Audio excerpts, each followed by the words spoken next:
இரண்டாவது சொர்க்கவாசி யாரு? ஸல்லல்லாஹு அலைஹி வஸல்லம் அவர்கள் சொல்லுகின்ற பொழுது அல்லாஹ் எனக்கு சொன்னா ரஜுலுன் ரஹீமுன், இரக்கமுள்ள மனுஷன். சில பார்த்தா இஞ்சி தின்ன குரங்குமா இருக்கும், சிரிக்கவே மாட்டான். ஒருத்தனை பார்த்து நம்மள்ட்ட பார்த்தா துட்டு கேட்டுருவான் அப்படின்னு உம்முன்னு இருப்பான். கண்ணியம் மிக்கவர்களே, இந்த உலகத்தில் சொர்க்கவாசி என்று சொன்னால் ஸல்லல்லாஹு அலைஹி வஸல்லம் அவர்களுக்கு அல்லாஹ் என்ன சொல்லி தர்றான், கற்றுக் கொடுக்கிறான்னா ரஜுலுன் ரஹீமுன், கருணையுள்ள மனுஷன். ரகீக்குல் கல்பி, அதாவது இரக்க மனப்பான்மை உடையவன், இரக்க சிந்தனை உடையவன், கருணையாளன். யாரின் மீது?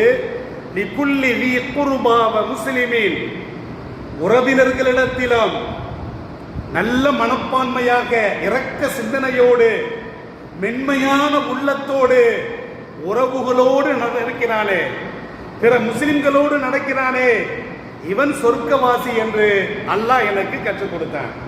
நாம் அப்படி நடக்கிறோமா? அண்ணன் தம்பிகிட்ட சண்டை போடுறோம், ஒரு வயசுக்கு மேல வந்த பங்காளி சண்டை, சொத்து சண்டை, அக்கா தங்கத்திட்ட சண்டை, மாமம்மா சண்டை. அப்ப இந்த உலகத்தில் நாம நரகவாதிகளை நிரூபித்து காட்டுகிறோம். அப்ப ஸல்லல்லாஹு அலைஹி வஸல்லம் அவர்கள் சொல்றாங்க, இரண்டாவது மனுஷர் இப்படிப்பட்ட மனுஷர்.